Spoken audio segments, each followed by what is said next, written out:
Libras, welcome to your weekly Sidereal Astrology forecast. This is for August 29th through September 4th, 2016. I'm Athen, and this is for Sidereal Astrology. If you are new to the channel, be sure to check out the link down below because the signs are different. All right, so Libra, this week, very important week in the astrology. Essentially, we have a solar eclipse taking place in your 11th house, as well as Mercury going retrograde this week. So very impactful, especially because of the eclipse. Now, the solar eclipse is taking place in your 11th house. This is the house of your aspirations in life, your hopes, your wishes, and aspirations not only for yourself, but also for the world or for your community.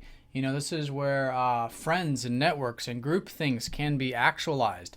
And this has been the theme for you already, which was the North Node shifting into the 11th house this year, emphasizing this, sort of putting the undertone of the year where things in your life are likely pushing you into the direction of cultivating these aspirations and group-related things. So with this solar eclipse, it's like a new moon. It's a good time to set new intentions, particularly about where you can cultivate these aspirations, put energy into them. It does take time for the solar eclipse to gain its momentum, in terms of where we're implementing the energies. So it'll be over the coming weeks and coming months that you can further that. But during the solar eclipse, which will be on Thursday this week, sitting with it, right? Sitting with the energy, setting new intentions, and seeing where things take you. Now, this solar eclipse is collectively challenging. It is going to be forming a T-square, which has been the infamous T-square I've been talking about this year. Saturn squaring up to Neptune. All right, so Saturn here in your second house, off and on for about the past year, has been helping you hopefully get disciplined with your financial life, with your resources, and on an inner sense, your inner resources, such as your sense of self-worth, your self-efficacy, your ability to go out and pursue the things that you value in life. So if you have been taking this area seriously, then fantastic. This is a great way of working with it. You know, these squares are about taking action and challenging ourselves. And here it's through discipline. Here it's through patience with your inner and outer resources. And in that way, Saturn does pay off in time. It may not seem like it. It may seem like there might be delays or limitations for some of you with Saturn in the second house, maybe relating to finances or something like that. But it's through the discipline of, in this case, reserve, maybe saving.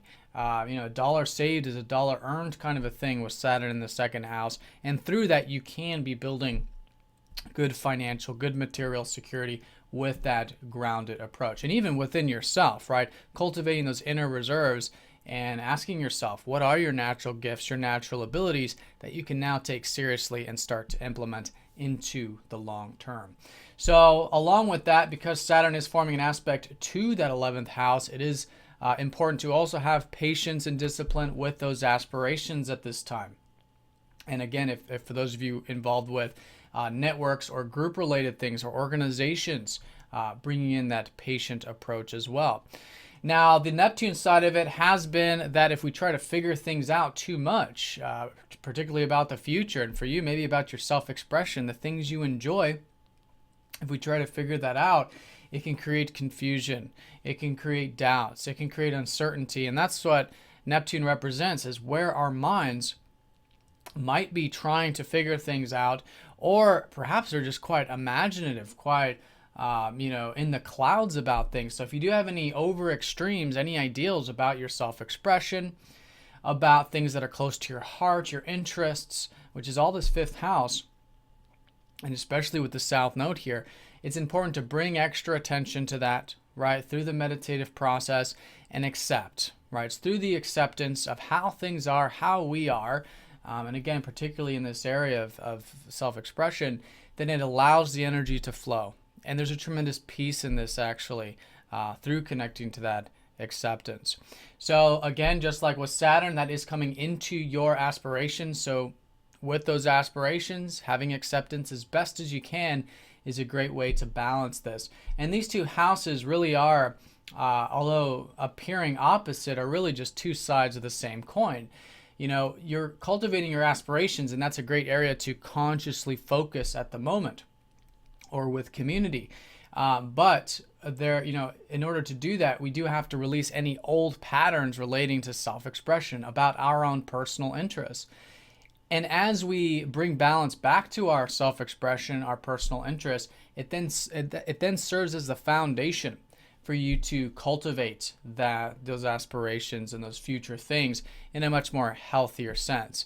But you really need to balance the 5th to have the 11th, and that's the nature of this sort of aspect, because the South Node is suggesting that there are older energies being released having to do with that 5th house.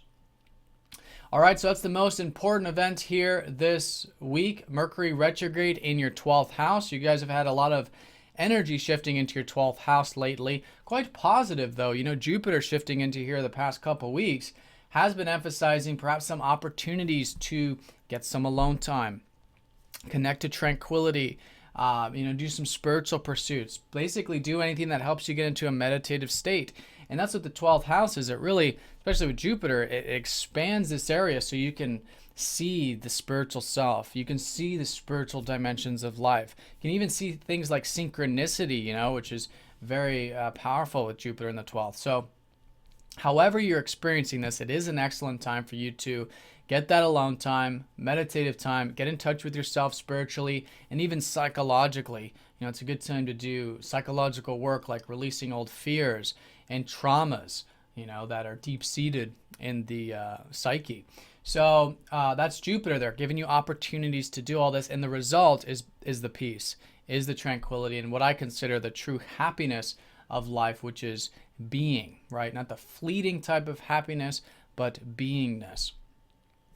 So anyways, opportunities there, but Mercury is retrograde, so it's good to now, over these next few weeks, reflect and modify this area. How can you restructure your routine or your daily life so there is more peace, more acceptance, more of a spiritual connection? Maybe it's taking breaks. Maybe it's doing disciplines like yoga or things like that I think can be excellent to learn about at the moment, and just be open to modification to try new things there with Mercury retrograde.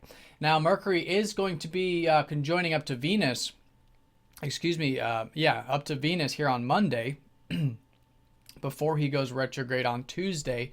So with this, this is your ruler, Venus. So you guys could be feeling perhaps quite communicative. In fact, maybe feeling like sharing ideas, communicating, learning, reading, writing, all of that kind of stuff on Monday, which can be a good way of working with that and sort of setting the stage for what will be the reflection of the deeper side to life. Then there's the eclipse about midweek on Thursday, and then the week ends with Mercury going over Jupiter retrograde in that 12th house, helping you see towards the weekend these potentials with spirituality, these potentials with peace and tranquility in your life. All right, but the most important event this week is the solar eclipse in the 11th house, creating new beginnings around your aspirations, both for yourself and what you might consider your networks or your community. All right, Libras, so I hope you guys have a fantastic week. Thank you for watching, and I'll see you all next week.